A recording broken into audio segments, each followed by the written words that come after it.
Let's talk about it. This is the podcast where Jamie and Kirsten talk about everything.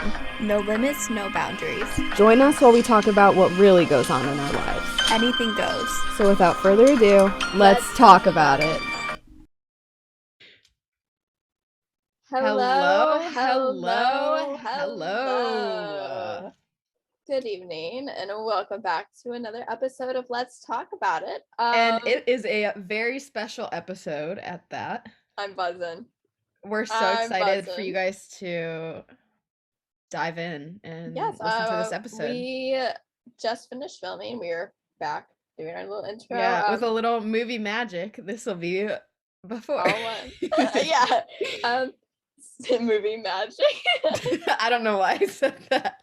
Oh well. But anyways, we just got done with a little interview and talk with the wonderful Kathleen Moore, psychic medium. This episode we'll dive into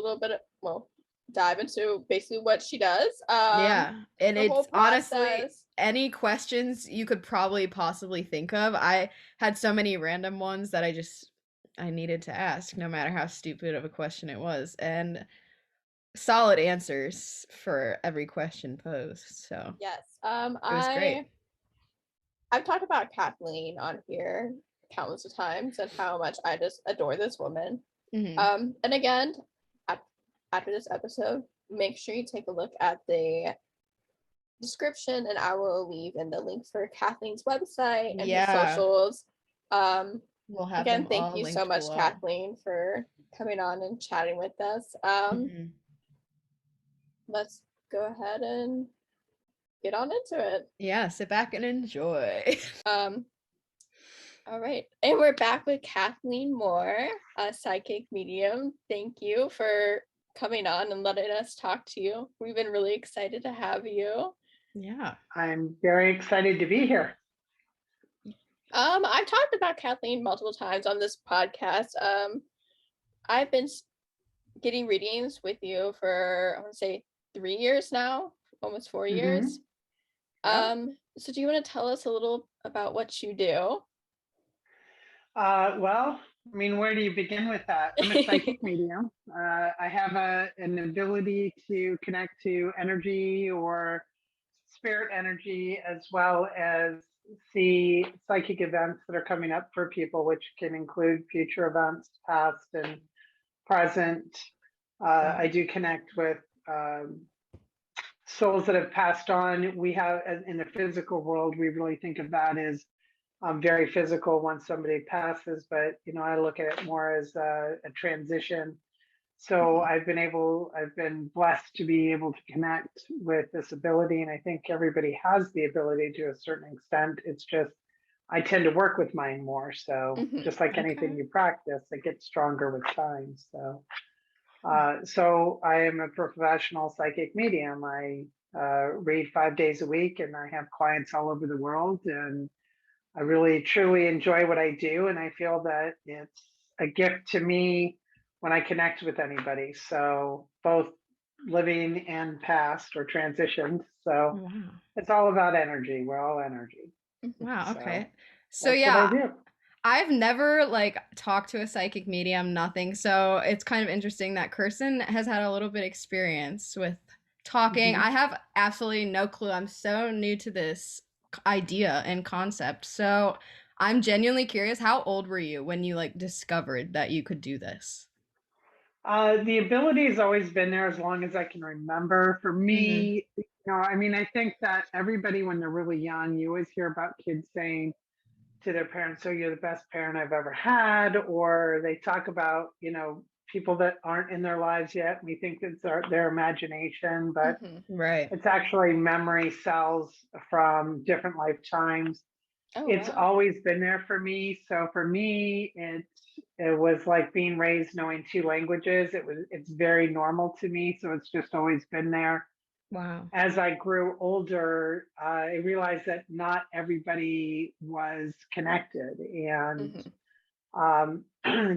there's a reason for that. If everybody could do this, nothing would get done in this world, because we're here to teach, evolve, and grow, right? And experience and be a student. So I just happen to be somebody that is able to guide people and bring peace to people when the inevitable comes, because obviously there's life and there's death and there's this cycle. Right. So, but it's been there as long as I can remember. I wasn't a good teenager because I was very different then. And it was during a time where your generation is such an amazing generation of love. Right. Your generation is very much more open to things that are different. Where when I was a teenager, it was, oh, you had to be a little cuckoo or right. That was gonna be my follow-up question. How did like adults and even like your parents react when you how did you tell them? How did you go about telling people you had this gift? I was very lucky. I had a mother who was extremely magical. My mother always believed in magic. Wow. She always had a sense of wonder. So my mom was always very receptive to it. My father didn't take it for granted. He was very, very nature oriented. So he taught me a lot about communicating with nature, being in nature. So my parents were very open to it. It was other people that weren't, and they would say, maybe the world's not ready to hear everything that you see. Right. Yeah, that's true. So that was eye-opening for me.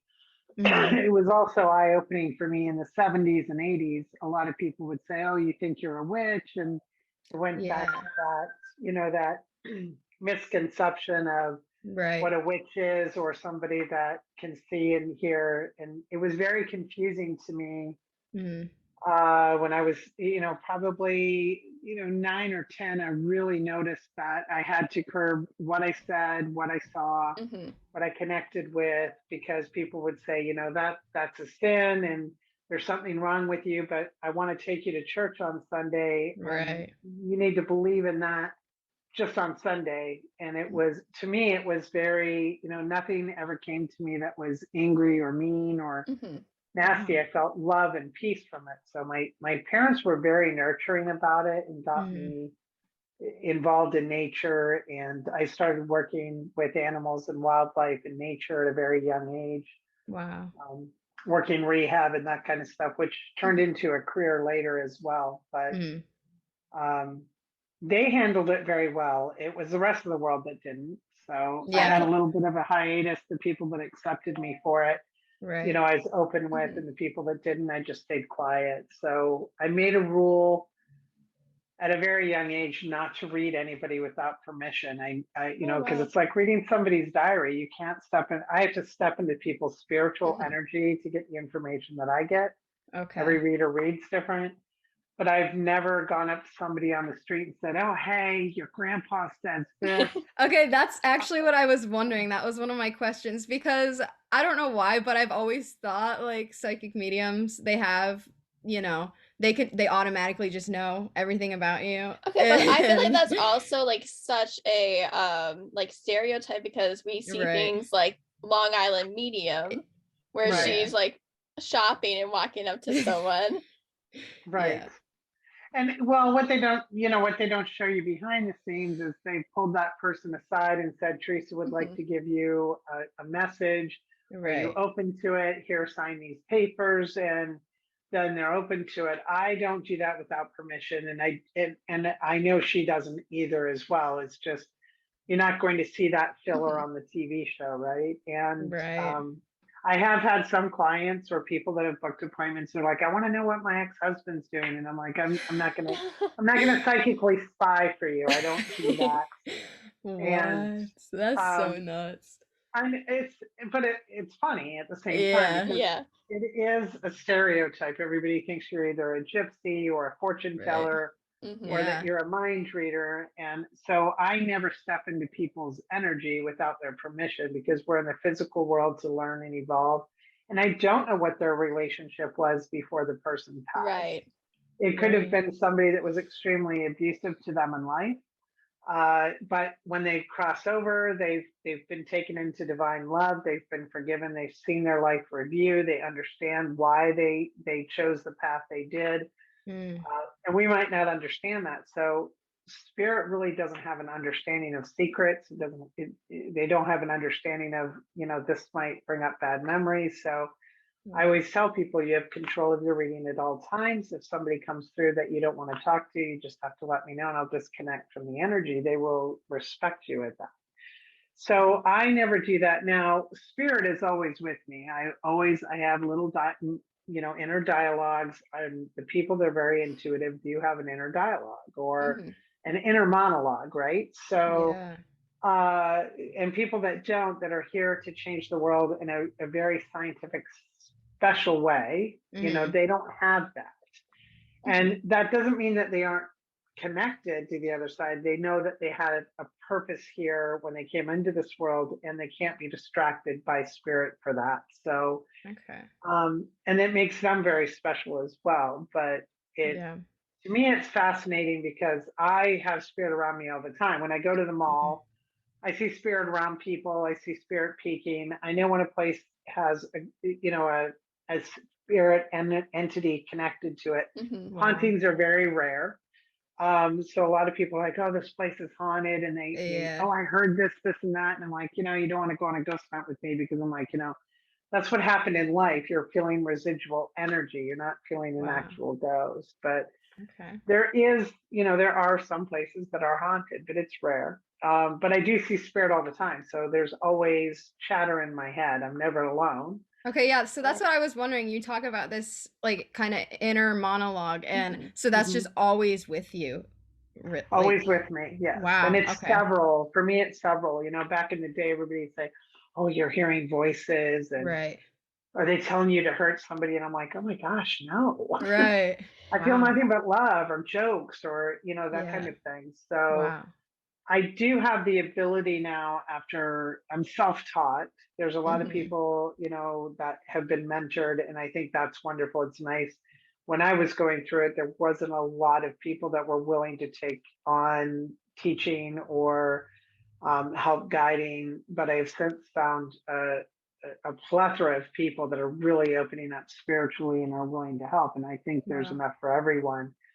But because it was such a strange thing to some people, for a while there, unless I was dealing with First Nations or Native American or somebody that truly believed in this higher power, it was really hard to talk to people about it. But yeah, they're always there for me. And my poor husband, he was a non-believer, and then no he would see shadow. What? For a long time. That's so funny. I can imagine. Like, oh my gosh, that makes like your day-to-day process like so much harder. Like I already like feel like it's hard for me to focus on things. Like I can imagine what it's like going through life every day and having like a million voices in your ears. Right. Well, when you're born with it, and it's something that you've accepted as a part of you, which I did. I do get quiet moments, and I do know how to turn it off if they're too intrusive, because spirit really doesn't have any manners. That's what I say. In the physical world, we have manners. We want to wait till somebody finishes a sentence. Sometimes we do interrupt each other, but we say, oh, sorry for interrupting.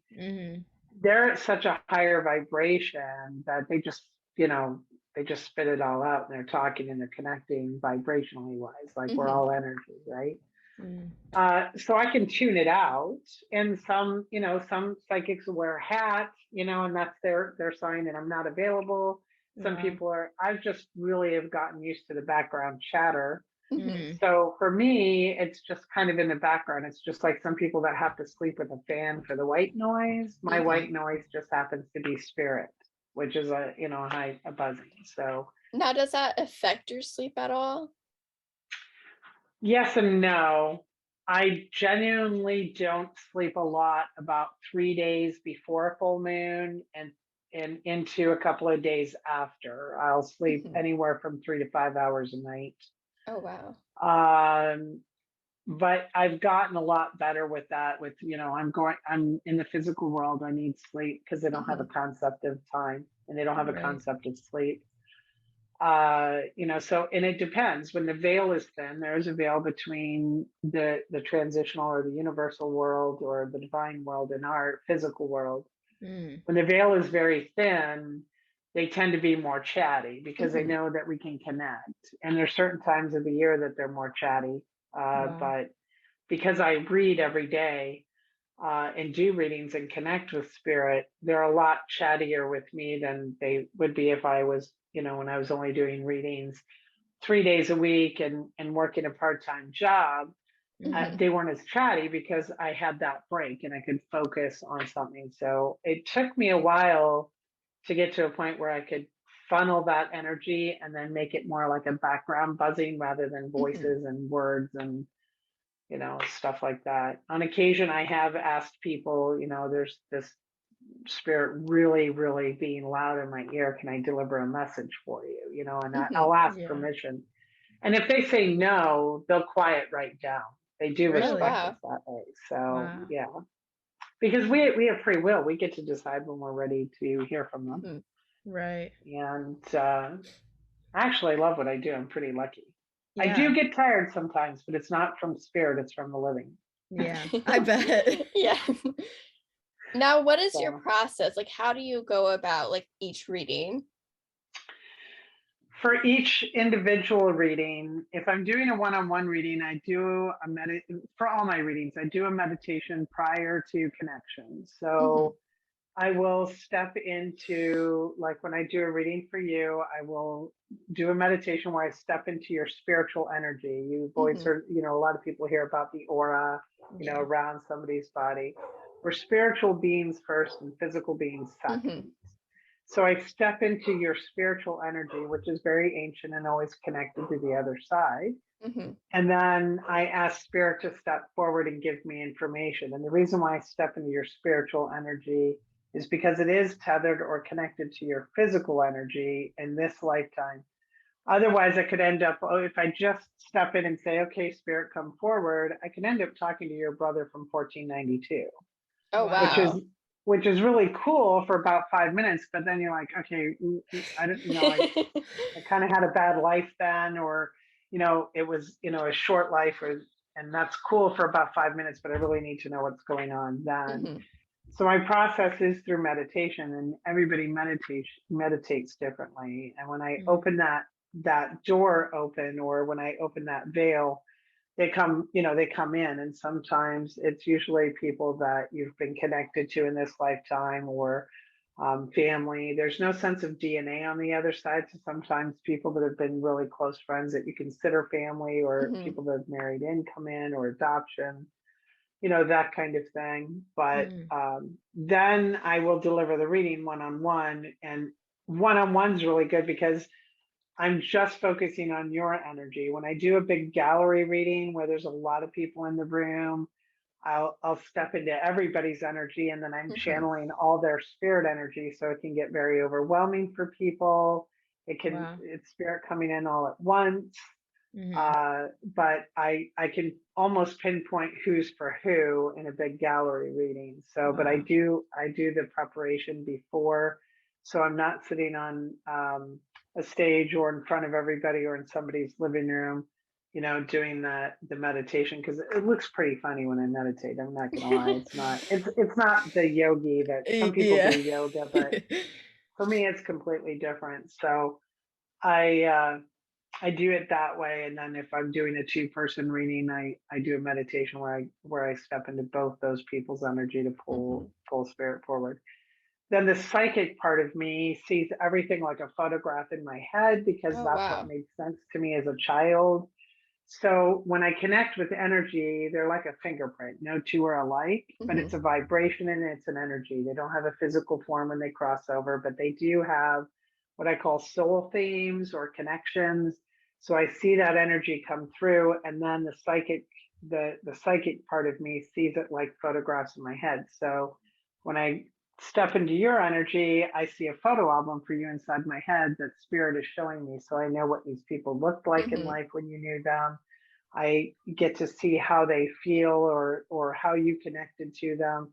So that part, the psychic part, is not about reading minds. It's more about reading the residual energy and the memories of that spiritual imprint that you received in the physical world. So it's like I have 2 things going on at once. I have spirit coming in, and then I have the photographs coming in, because that's what made sense to me as a child. And being self-taught, that's what worked for me. But some readers have a feeling in the pit of their stomach. Some people see pictures, and some people have a feeling.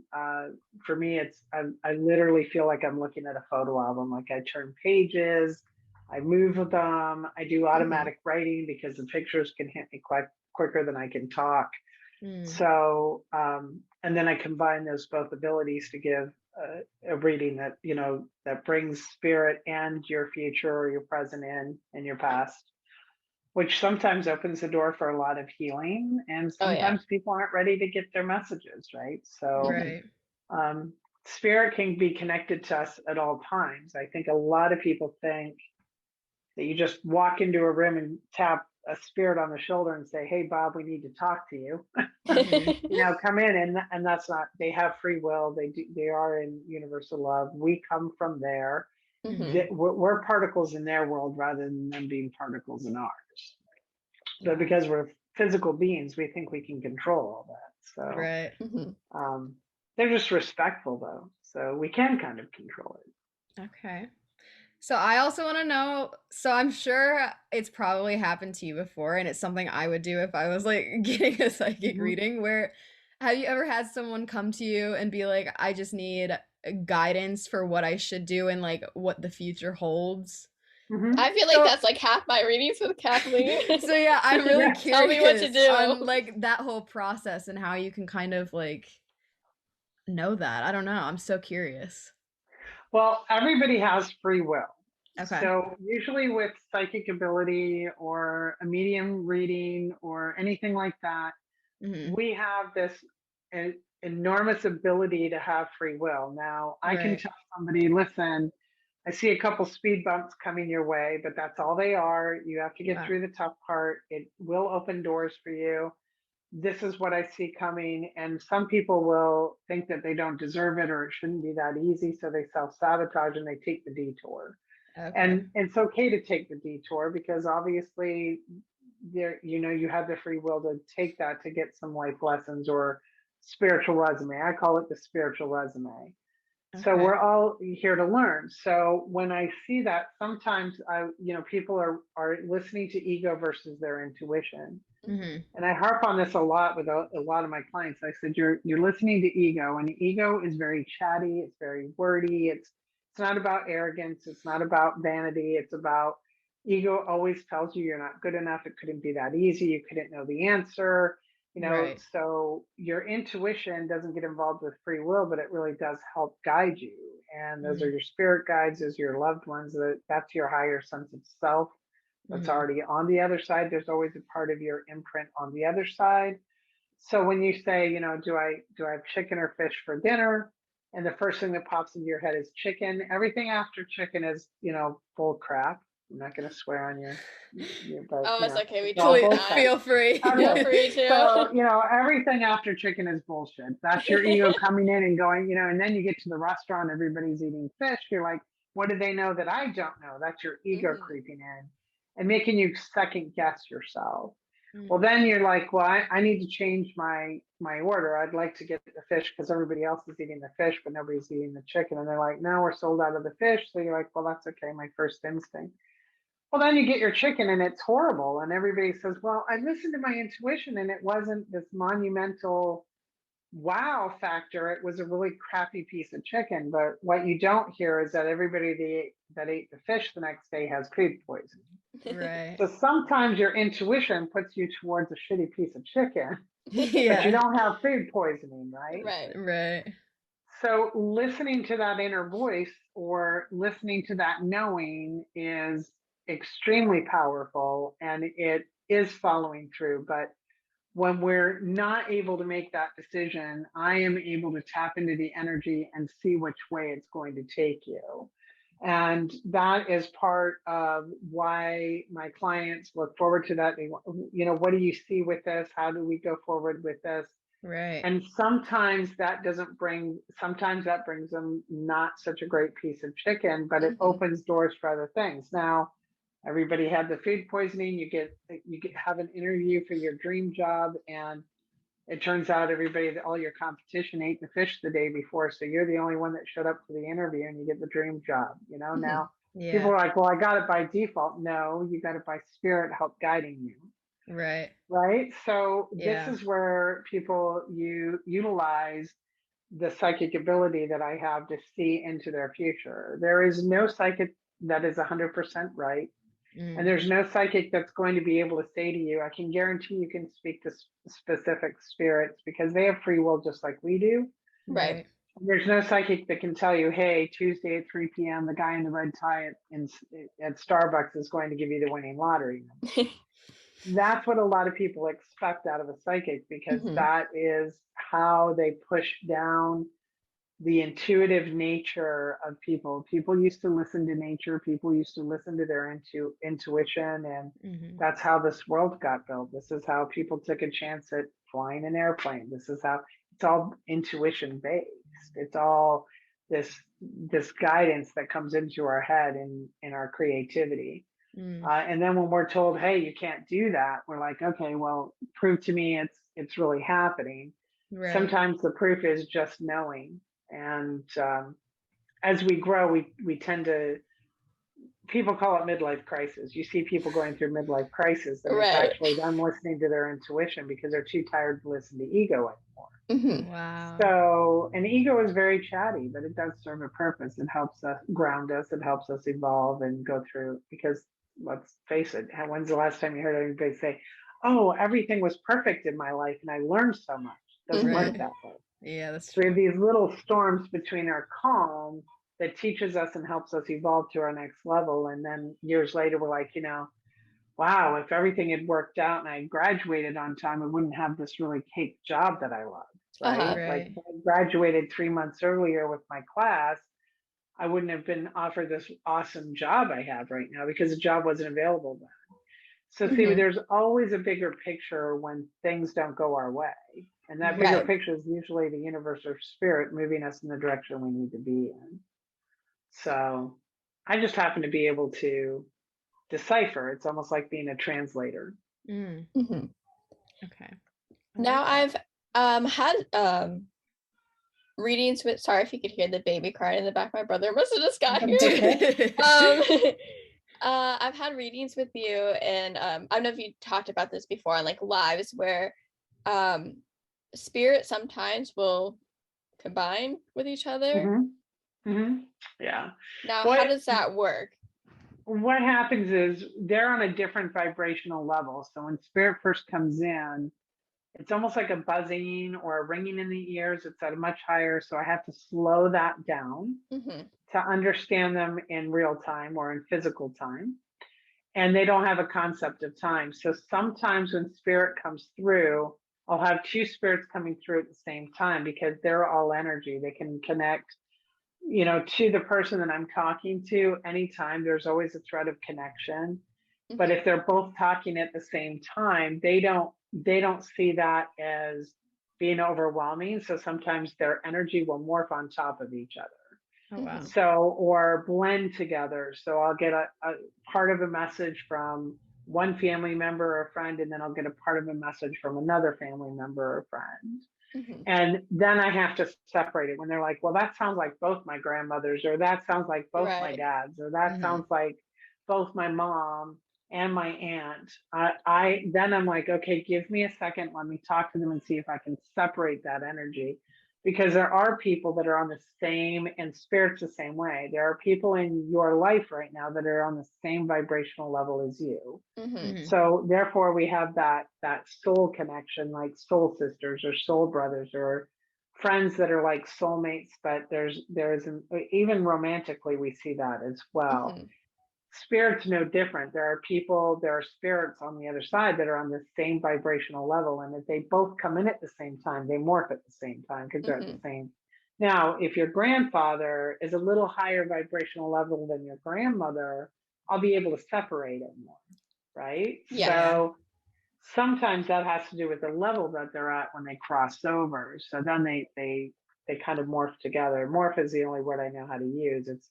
It's like a weave. It's like their energy weaves together. So then I have to try to separate it. But because I've even had like cases with you where like it was right after my uncle died where spirit was lending him energy to send a message? Yes. I didn't even know that was a thing. Like, that's crazy. Right. That is, yeah.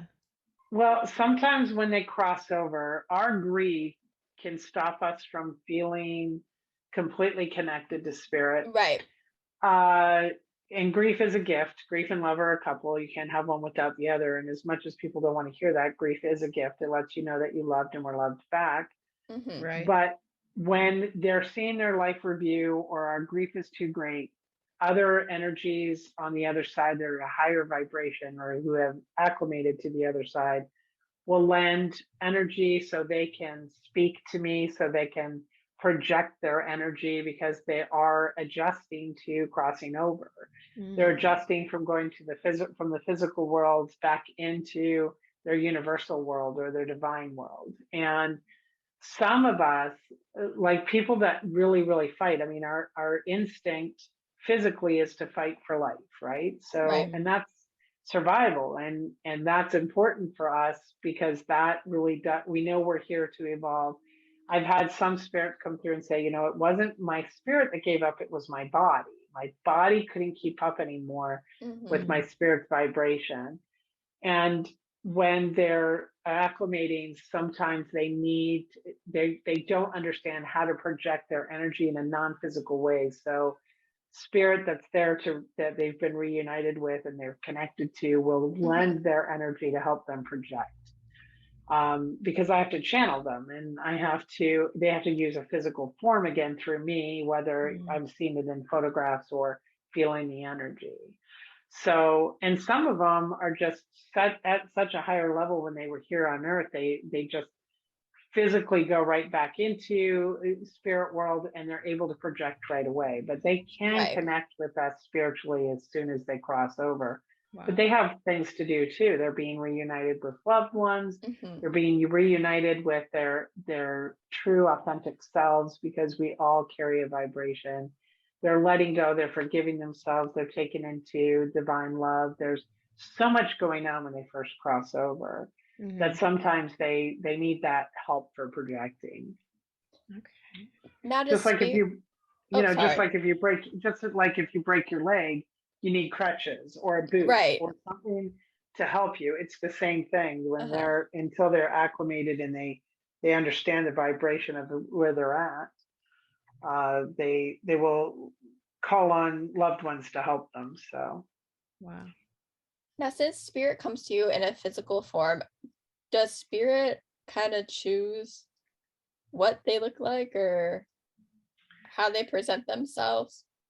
When spirit comes to me, they are pure energy, and it looks to me like every reader reads differently. I see them as light, then they turn into, for me, it's the finest color silver you can ever imagine. It's like a silver thread. Wow. And that thread takes on the shape of the silhouette of what their shape was in life, mostly when they felt they were their healthiest. And then the psychic part of me puts that into the photograph or the photo album. Oh, okay. And then I see it over time. So when they come to me, I feel their energy and their imprint like a fingerprint.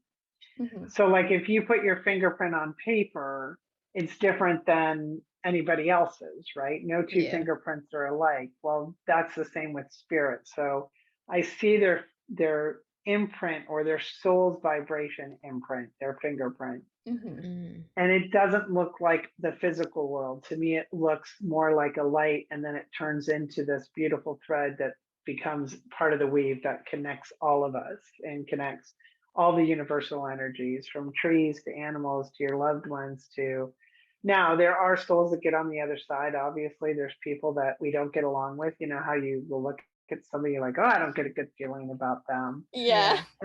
And sometimes we can even have that in our family, right? And we're like, I just don't mix. And it's like oil and water, and that's okay. And you can love somebody, but you don't have to. Your vibrations are so different.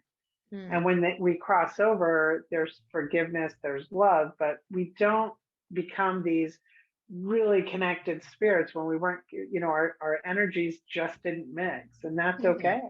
Right. And that doesn't mean there's hate or anger or anything like that on the other side. It shows that soul's vibration served a purpose for your spiritual resume in the physical world.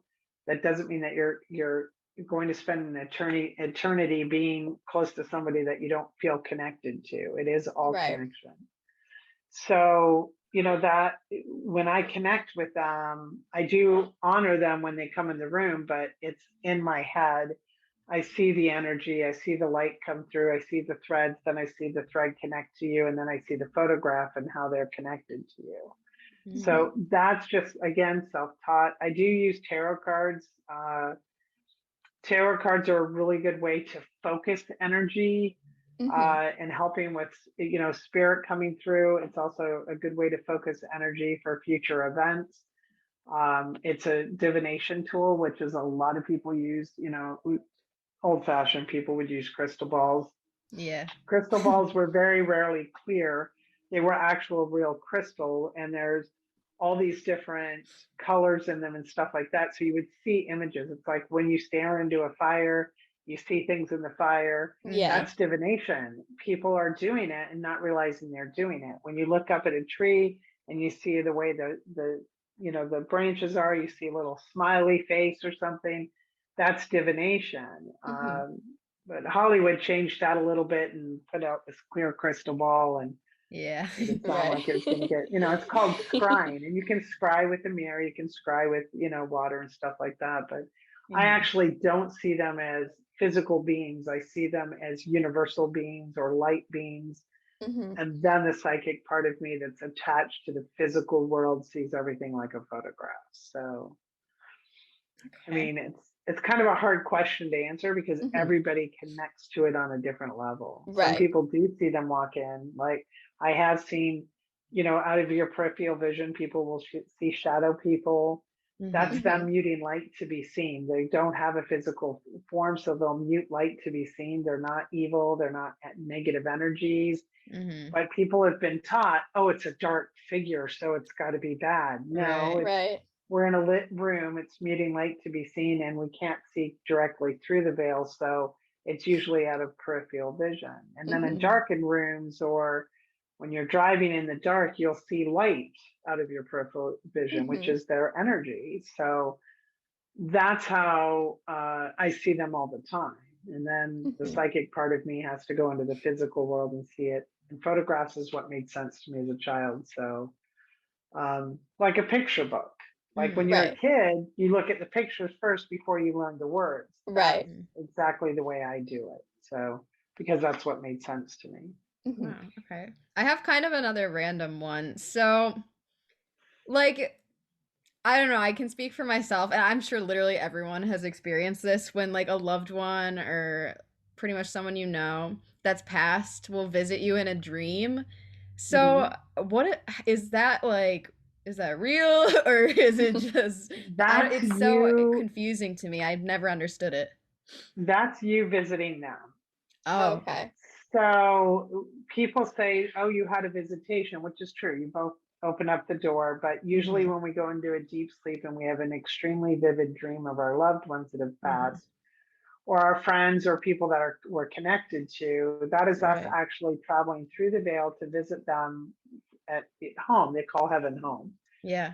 Home. So you're visiting them. Now, some people said, well, it wasn't a good dream. And I said, well, then that's your soul's way of decluttering, because our soul is like a house. When you hold in grief or negative feelings or fear or that kind of thing, your soul has to get rid of it somehow. So bad dreams are your soul's way of getting rid of negative energy. It's literally sweeping out the house. So your soul is sweeping out its shell. So we let go of that. Now, when you have a dream when it's very vivid, the part of the dream that's vivid is the visitation. That's like, one woman would say, listen, I had this dream of my mom, and she was sitting there, but she couldn't hear me. And I was talking to her, and I'm like, she could hear you. You were still connected to your conscious brain and thinking that it couldn't be that easy. Like, we're really conditioned to think we can't feel it even in our deep sleep. But a deep REM sleep, people will wake up and they said, I had the most wonderful dream, and it was beautiful, and I knew they were okay, and I felt the peace and the love. It's because you stepped through the veil and went home for a visit. and that's how a lot of people realize, like, okay, I know I'm going to be okay now. They told me they're okay. So dreams like that is usually you visiting them, not them visiting you, but they're the one that opens the veil and says, come on, let's have tea, or let's act. Right. So, and I've told Kirsten this before, like, I have this one gentleman that was really, really close to my heart. I have quite a few people that were like family to me. And when he passed, every time I connected with him, I don't have the ability to connect to the people that I really, really love like I can for other people. But I have the ability to know when they're coming in, or I'll have a dream, or I'll get a sign and I listen to the signs, right? But I can't connect to them because my grief, I'm still in the physical world and I have to go through grief too. That's part of my learning curve. So, but he would come to me all the time, and he was always building a motorcycle. When he was living, he was always building a motorcycle or working on one. And I said, when are you going to get that motorcycle done? And I remember this dream very vividly. I'm like, oh my gosh, how long is it going to take? You're in heaven. I mean, can't you do that in like 5 seconds? And he's like, there's no motorcycle. That's you. You're uncomfortable with me not doing something that was part of my favorite memory of him. Like, I would sit with him for hours while he was working on the motorcycle, and we would have really deep conversations. And he was a really big part of my heart. And he started laughing, and he's like, there's no motorcycle. You're the one that puts the damn motorcycle down. And I'm like, oh my gosh, I do that? And he's like, yeah, that's your comfort zone. That's not. He goes, why would I be over here hurting my knuckles and stuff working on a motorcycle? I mean, I'm in heaven. And I'm like, oh, I don't know. But that's what I was comfortable with. And then every time after that, when I saw him, the motorcycle got more and more built, and pretty soon it was gone. So, because I was open to it. So that is a really big part of it. So, and I think it's pretty amazing, because I was, somebody that's been deciphering messages from spirit since I was very little. Here, I didn't separate ego from my own reading, and there's no room for ego in a reading. Like, you can't let ego come in. And as soon as I recognized that, he's like, I don't know why you always put a motorcycle there. That's all you. That's so crazy. I know. It's funny. I'm like, oh. Right. And so I guess I have one more question that's probably like an obvious answer, but I just don't know. So the way you can like communicate with humans that have passed, is it the same thing with animals for you? It is. Animals are pure spirits and have zero ego. They do have some arrogance. They have personalities. They do have a soul, but they have zero ego. They don't look at us and say, you're destroying me. And even though we are, and animals don't, even when they suffer trauma, they allow love to come in. Animals are not afraid of love. The only animal on this planet that is afraid of love is humans. We have been conditioned that love is going to hurt. Wow. Yeah. And to believe that if you allow it to come in, somebody's going to rip it away from you. And it's going to hurt. But that's going to happen. What happens is we cater to the fear so much, we literally facilitate what we're afraid of. And animals don't do that. So once animals cross, they're still there for us. They will actually send to other animals. They will communicate with us.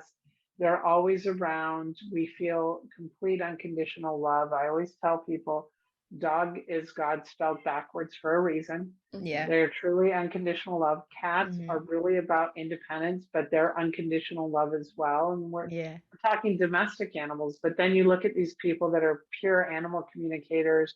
They can heal. They know what's wrong with the animal. They don't do well unless they're in nature or connecting with animals. But yes, animals can come through. They do not live as long as us because they have less to learn.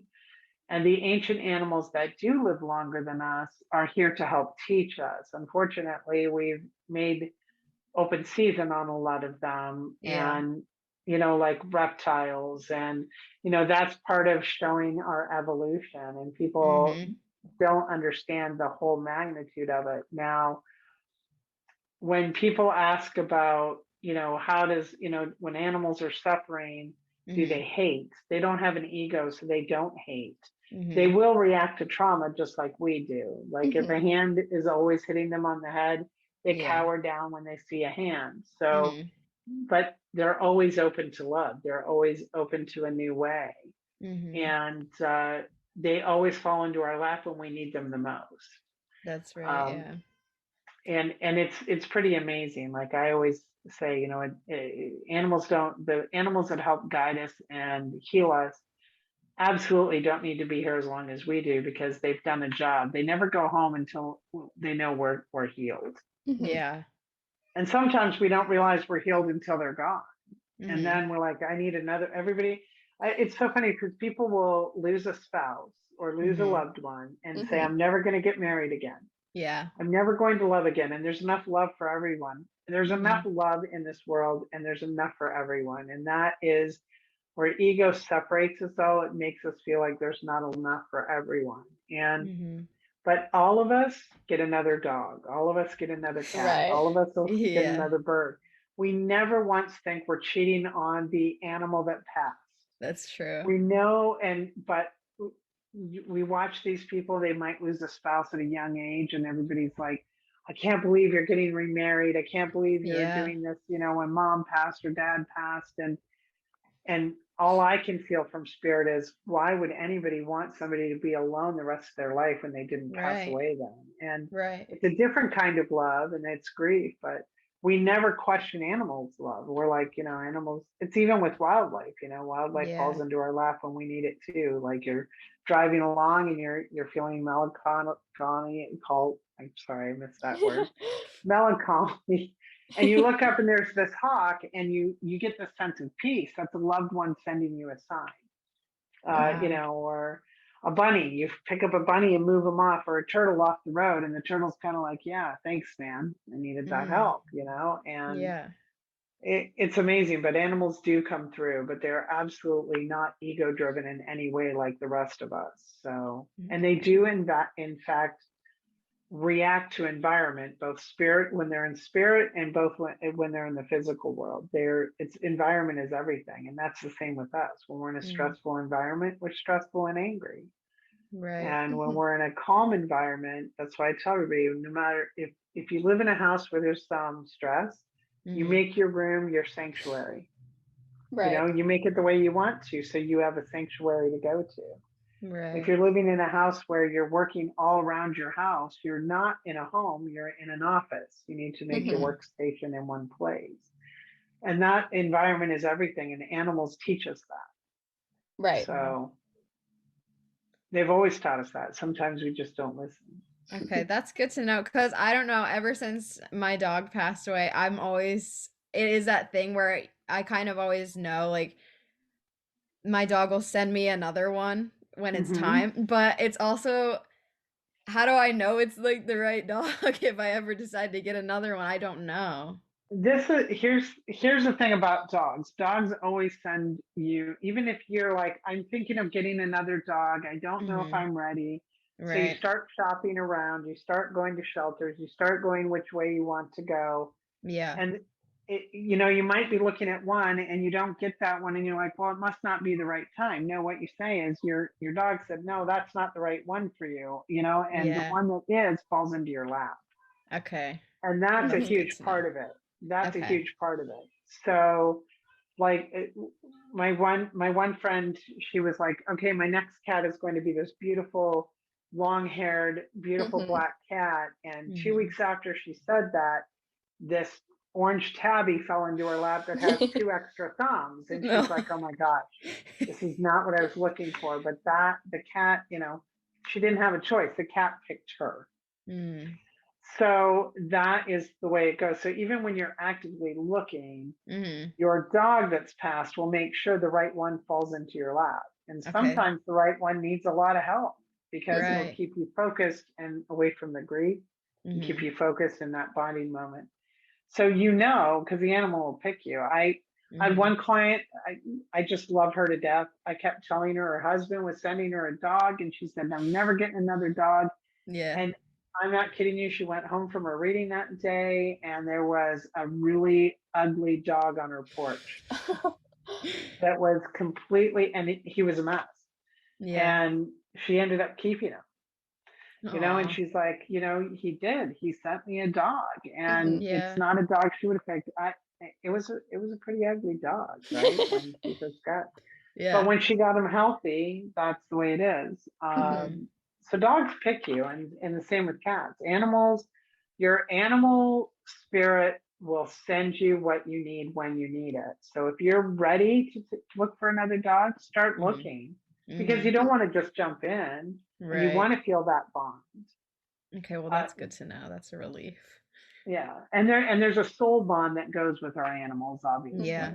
You felt that with your dog, and people feel that with their cats. And I have one lady that she doesn't go anywhere without her bird. When she goes on vacation, she takes her RV, because she's like, wow. I have a bird. I have a loud bird. She's a cockatoo. Goes everywhere with it. And she literally found the cockatoo on her back deck in Florida. Oh, wow. So it was one that got loose. She tried to find the owner. She found, there's parrots in Florida because people letting them go. But this one was definitely, she goes, he could speak. He kept coming back, and he finally let me pick him up, and he came to the door, and the cockatoo picked her, but now she won't ever leave him alone. She's like, he doesn't do well with other people. So she literally had to buy an RV to travel with this bird. Dedication. I love that. Yeah, right? Yeah. So wow. Animals are an amazing anchor, or an amazing bridge between the spirit world and the physical world. And they bring so much joy, even when it's one we can't connect with, like seeing an eagle, or watching the squirrels, or watching, the crows. And it's really amazing how much they bring to us. We just don't realize it. We don't realize we're communicating with them all the time. Now, I don't mean to keep you over, but I do have one last question for you, if you have a extra minutes. I have time. All right. So Jamie and I have talked about grief a lot on this podcast. And I find myself getting readings from you when I'm grieving like extra heavy, or when I just need a little extra guidance. Right. Which reminds me, I do need to email you about getting another reading, since my grandmother passed away recently. But does the spirit ever grieve not being in the physical world? No, because for them, and this is really hard for people that are left behind to understand. They don't miss us because they can connect to our vibration, our spirit imprint, anytime they want to. And there's always a part of us that is on the other side. Like when you look at this video later, you're going to see changes in the light. Like every time that where spirit's coming in, the light changes a little bit of color, or it gets brighter or dimmer. That's because they're all electric, right? They're all energy. Right. And they disturb that. But a lot of people think that they miss us, but they don't, because they're with us at all times. Now, they give us our privacy. They let us learn our lessons. Sometimes we're like, I haven't felt my loved one's energy around for a long time. Is that normal? Well, they're still there. They're just letting you go about what you need to go about learning, right? So they're still there guiding us. They don't miss the physical world. Now, sometimes they do choose to come back, but it's usually a couple generations later, or in a completely different family, sometimes a different sex. They have free will. There's no way for me. Some readers can tell if you're at a certain level and you're not going to come back. I don't get that. Because you have free will. Once you cross over, you might find the love of your life over there, or I don't use the word twin flame. I feel it's very, very much a marketing tool, but one of your soulmates, or a connection that you say you might, one of them he might decide to come back, or she might decide to come back, and you're like, well, we're going to do it together again. So, you go back and you find each other in some way, whether that's as siblings or as romantic partners or as mother and daughter or father and son or father and daughter, etc. There's no way for me to answer what your future lives are going to bring, but no, they don't miss us the way we miss them, because they're connected to the part of us that's always there. There's always a part of us that is in heaven or home or on the other side. And that's a universal energy. When we ask them, they will apologize for things, but there's no feeling of remorse, because they've seen their life review and they understand why things happened the way they did in this lifetime and what the spiritual resume was. And sometimes we don't get the closure or the answers we need from that until we cross over ourselves. There are times where a soul goes home before its time. We have exits. We have more than one exit, and sometimes we go too soon. And those souls, you generally are taken into God's love and healed, or into the divine's love and healed, and then sent back fairly quickly, and usually live under the same circumstances. That's why people say time repeats itself. We hear about, my great great great grandmother did this, and you're following in her footsteps, or we hear about history repeating itself. And we see that, and that's why there's so many people that can have the same experiences generations apart, even though they're not in the same family, the same exact experiences, because we're here to learn a lesson. And if we go home too soon or we cross over too soon, we're sent back until we get that lesson right. Wow. So I have a very different take on heaven and hell. So I feel the physical world is what people pertain to hell. I think that it's not always pleasant here. There's a lot of storms, but there's calm in between. And I always tell people, your wording is very powerful. So if you say, this is this calm before the storm, that gives you the impression that the storm is going to annihilate everything. And I always tell people, you need to change that wording to, this is the storm before the calm, because storms are very, very tough. They're really, they annihilate things like a tornado, but they don't last very long. And there's really long periods of calm in between storms. So if we change our wording to, this is the storm before the calm, that brings in hope. You say, this is the calm before the storm, what are we working in during the calm? Why are we, we're just living in fear and anticipation and apprehension of the storm. So you change your wording, change your life. So do they miss the physical world? Absolutely not. Do they feel like they need to show up for us? Absolutely. When we need them most, their energy can come in and be there. Now, there are some people that cross over and they're like, why would I even want to connect? I can see them here. I lived my life. I'm happy here. There's no pain. There's all of this. So sometimes we'll have spirits that don't come and visit. I mean, they connect with us in our deep sleep because we're over there visiting during our REM sleep. But they're not always going to come through because they are in a place where they're like, I already did my living. Why would I want to go back there? I'm in heaven, Right. And that's really hard for people that are left behind to hear, that sometimes I just can't connect with certain spirits. And that to me is an indication that that spirit is at a very high vibrational level, has served its purpose, and will see you when you get there. And, like 50 years here is a nanosecond there. Like we think in the concept of time, it's been 25 years and we still feel grief. Well, they're like, it's been a nanosecond. Of course you still feel grief. Okay. Right? Yeah. So, and they understand grief, but they don't understand the physical pain that it brings because there's no longer a physical form for them to feel that. There's no ego on the other side. So, wow. Now, I've always found it very interesting how much of their actual personality really shines when they are crossed over. Because my mom's mom, she was always very quiet and soft spoken, and every time I speak with you, she's like a chatterbox. That's so crazy. And I didn't realize until she passed over how nosy she is. Oh yeah, she wants to know everything. Oh yeah. That's so funny. Because I've even like you said, they do give you privacy, but I went to a gallery reading that you're at, and she mentioned a piercing that I had that not everyone knew about. Again, no concept of the secrets over there, right?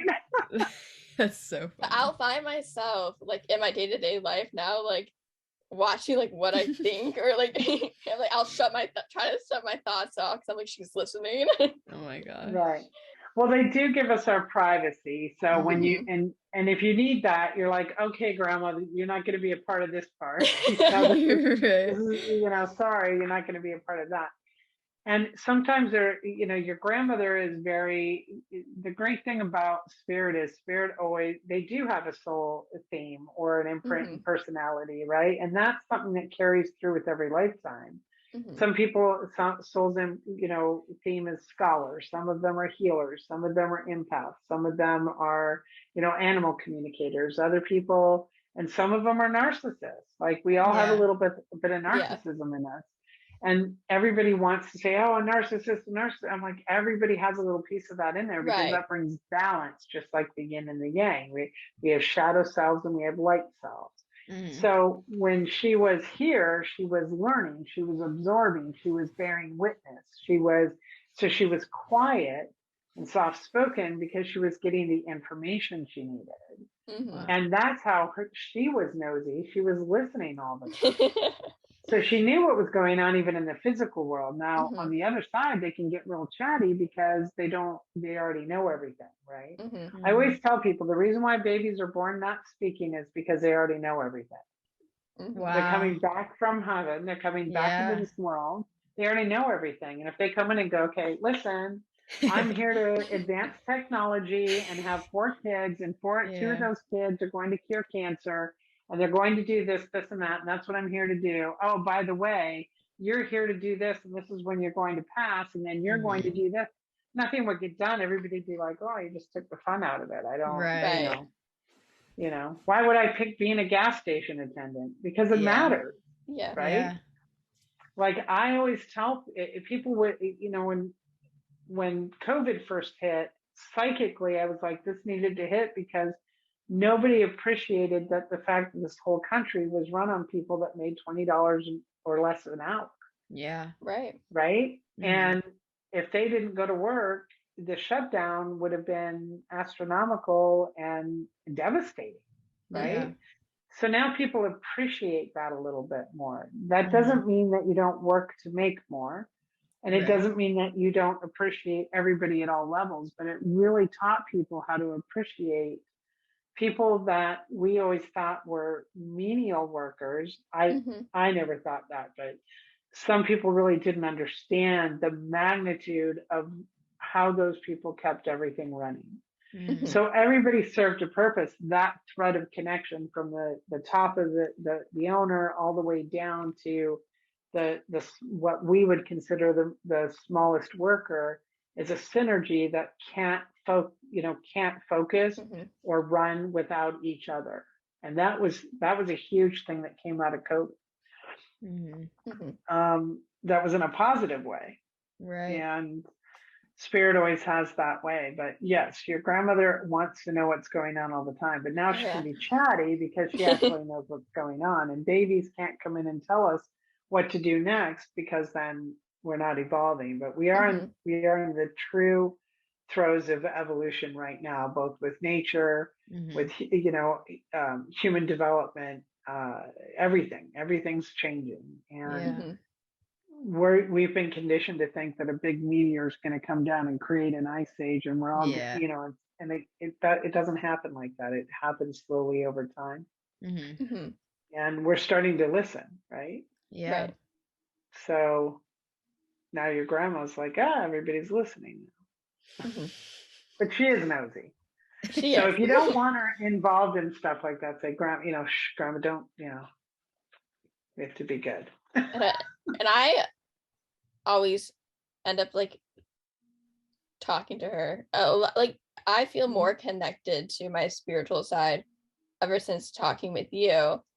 And I'll just be walking around the house talking to them without my response, but Right. And even my one grandfather, he died when I was a lot younger, so I didn't really have like a really huge relationship with him, but I do feel more connected to him than I might have when I was a kid.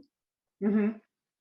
Sure, and that's where you're letting your spiritual connection open up, and that's what readings can do for people too. It can also open up a sense of peace, a sense of connection, and some people are like, I always felt close to my great grandfather, but I never met him, and I just feel like I always knew him. And I'm like, well, you did know him before you came into the world. Like you two discussed that this is the family you're going to, this is my family I left behind, you're part of my legacy, and there's that connection too. And then we don't understand how much our history can be connected. Now we see that also with unhealthy relationships in our, people say, well, why would I choose this unhealthy family that I was born into? Because you knew you could help save or experience or help somebody in the future or break a cycle so that generation gets healthier. And that's what your generation's doing a lot of. Your generation is a very busy generation. They're constantly breaking cycles and cycles of conditioning, and it's generational conditioning. And that, and there's a few of us from my generation. I say a few of us, which is obviously a couple million people, but a few of us from my generation that are more open to, why did I suffer this trauma? Now I understand why I suffered it. Now we're going to, our children are going to break that cycle as well. So it's not always pleasant. And sometimes it's not even breaking the cycle of abuse. Sometimes it's breaking the cycle of perfection. Like when you say, oh, this person had a great family life, had a great childhood, had wonderful parents, and, he effed off and did all these terrible things. Right? And everybody's like, why? He had a great life. Why did he do that? Well, because his spiritual resume requires him to do that. And when you're not a good person or you're not wired right in the physical world, you're here to teach. So you're actually a higher vibrational soul, and people don't want to see it that way. They want to see bad people as bad. And they want to think there's a special place in hell for them, and there's special, but they're a higher vibration. They're teaching people how to evolve and how to heal and how to fix and how to stop those things from happening. So it's really amazing to me how one thread turns into another thread and turns into another, and pretty soon you have this amazing weave of a blanket that has all this tapestry of many different souls connections and histories, and you're bearing witness to it. So it's pretty fascinating to me. So and people do open up their intuition. The more open they are to readings, the more open. Most people that have never had a reading, when they come to me for a reading or come to a psychic. Now, don't get me wrong, just like any profession or any community, you're going to have your sour apples or your hokey people. You're going to have that, right? Right. So when people lump it all together, like everybody knows a doctor can make a mistake and they think of him as human, but you have to find a doctor that's right for you. And I'm not the reader for everybody. You have to find the doctor that's right for you. You have to find the reader that's right for you too. But I can say, and this I'm not popular with some other intuitives because of this, there's no such thing as a curse. And when you get in with a reader that says, well, for $500 more, I'm going to remove a curse. You say, listen, I've lived with a curse this long. I don't think I need the curse removal. That really bothers me because it's taking advantage of people's fear. It's taking advantage of people's grief. It's taking advantage of somebody that you could really help to level up to evolve to the next level in a very peaceful way. And so my personal opinion, not professional, but my personal opinion is anybody that charges you more to get rid of a curse or tells you that one of your loved ones who passed is stuck and needs $500 more to move them on to the other side. Please, my advice is don't give in to that. Right. I feel like that could also be like very traumatic to someone like in their grieving and like healing journey. Because one of my mom's friends who got a reading from some lady ended up bringing her to the house, like her childhood home, with her to get her mother unstuck so she could move forward. Because she was like, before the reading, was telling her how like she hasn't really connected with her mom in readings before. Right. I feel like that's very traumatizing for someone who maybe has never had a reading before. Yeah. Yeah, and that's part of why, you know, people expect the Hollywood wow factor. People expect it to be this monumental, you know, people will say to me all the time, well, prove to me you're psychic. And I ask them what they do for a living. And well, I'm a banker. I go, prove to me you're a banker. Give me $500 for free. Yeah. And they're like, well, you know, I work at a bank. Here's my card. And I said, well, I work as an intuitive. Here's my card. Right. Right. Yeah. You know, we're constantly being tested. And when people are testing you, it's because they have either had a very bad experience that left a bad taste in their mouth, or they're extremely curious. And I don't get offended by that. What I say is, after 36 years of doing this, I don't feel you're ready for a reading if you're constantly asking that. But if you've had a bad experience, I'm really sorry. And you're welcome to ask me some questions, but excuse me, your grandfather might not tell me your childhood nickname. Because spirit decides what's important.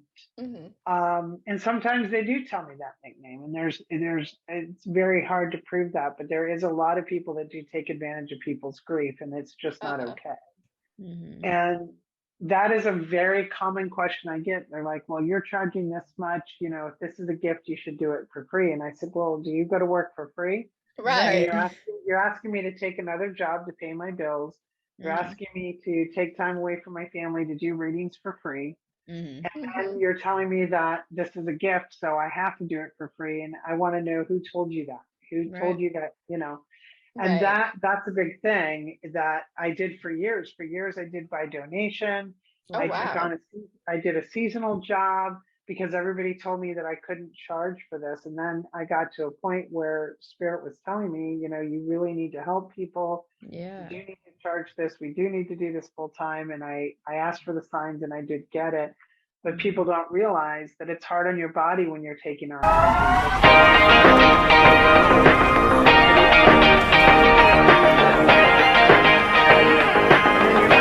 the party, it's like still going, but it's only 10 o'clock. I got to get up early in the morning, and you leave that feeling of energy. If you walk into a room and everybody's really happy and everybody, all of a sudden you look at your watch and like, oh my gosh, it's 3 o'clock in the morning. I got to be up in 3 hours for work. Your joy is the same thing. Everything is energy. Everything in our lives is about energy and how we react to it. It's just like when you can be, all of a sudden you're in a good mood 1 minute, 3 hours later, you're in a horrible mood. You like think to yourself, who was I connected with? Oh my gosh, I talked to so-and-so and they were having a moment. You absorbed all that energy. So sometimes you have to recognize it's not your anger. It's not your anxiety. It might be somebody else's. Yeah. Which is huge for that. But yeah, the curse mongers, I have a problem with them. And I'm very honest with that. And when I meet them, I tell them that I how dare you tell somebody they have a curse on them? Right. You know, instead of walking them through where they're at and making them feel. I had one client, she had a beautiful ring that her ex had given her, but she kept it all those years. And this curse lady told her the ring was cursed. She needed her bring the ring. And she would get rid of the curse on the ring. Well, of course, when she went back to get the ring, she said, oh, no, the ring was so cursed, it broke and it was destroyed. And I can't give it back to you, but you're free of that curse now. And I said, you need to file a police report immediately. Yeah. Immediately. And they did find that ring at a local pawn shop. And she paid the woman $500 to get rid of the curse in the ring. Oh my God. So, you know, that, and it's sad because she was so afraid that the reason she wasn't finding love was because of this curse that was on this ring. Yeah. And it wasn't a curse. It was residual energy. It was easily, she got her ring back. And the woman that did that was prosecuted, which is good. Yeah. But it's sad that she took advantage of this person that was really feeling in a low spot. And sometimes we want to control the universe. Like we feel like, oh my gosh, I'm single. What's wrong with me? Why hasn't it happened to me yet? Why hasn't it happened for me, but it's happening for everybody else? Sometimes stepping back and looking, is it really happening for everybody else, or are you watching people settle? And if it is happening for someone else, what can you learn from that connection? They're best friends, they're happy, they're in love.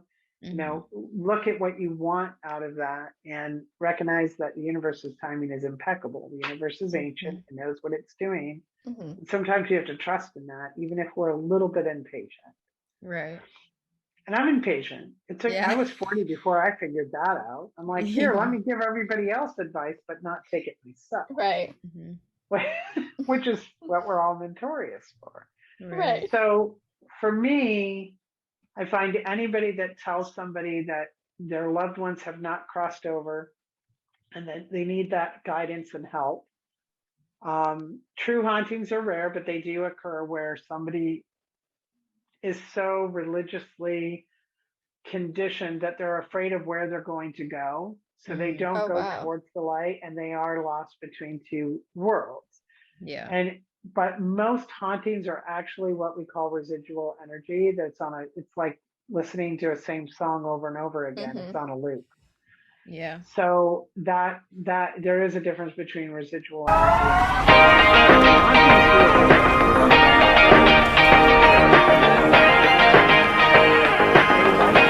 Wow. Some of them do not. Some of them are lost, but they're afraid that they're going to hell, or they're afraid they're going to a certain place, or they're afraid to go towards the light, or they really don't understand that they've passed. But it's rare. In my opinion, it's rare. I've seen more residual energy or spirit popping in to have a little bit of fun. I mean, they like to have fun. Yeah. Right. Wow. So. Wow. So yeah, I would recommend to literally everyone and their mother to get a reading from Kathleen. Yeah. Not only has she spiritually guided me, it's also such a healing experience, and it's helped so much with my grief. And I mean, there's times where I can't accept hearing what I know is the truth, and getting that validation from you really helps me process my grief, or whether it's a personal problem. So yeah, I would recommend Kathleen to absolutely anyone. Well, thank you.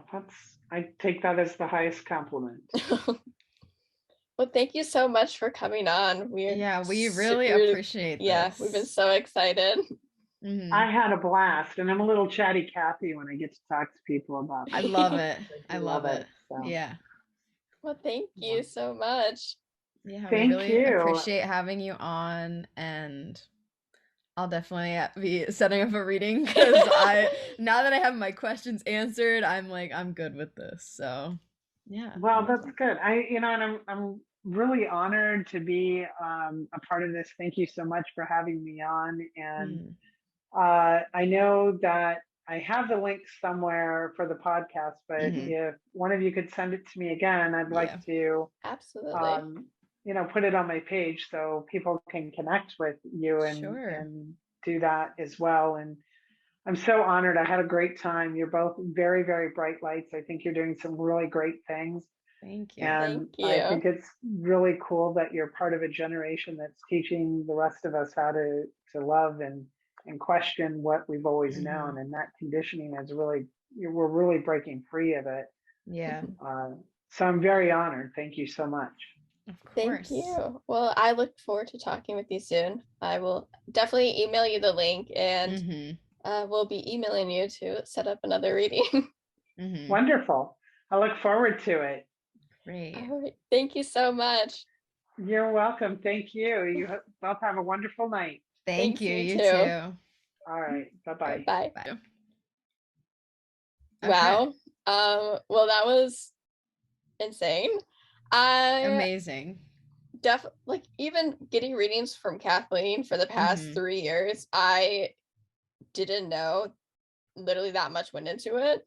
Yeah. And it was really comforting to like hear some of her responses to things, and it makes me feel so much. And that's another thing, like, I've always been very scared to get a reading because I never even understood what really went into it. And I feel like even when I still get readings, it's not that I'm scared, but like she'll call me and she'll be like, why, like the first thing before she starts my reading is she'll be like, why are you anxious? Like, yeah, I was meditating, I feel that you're anxious.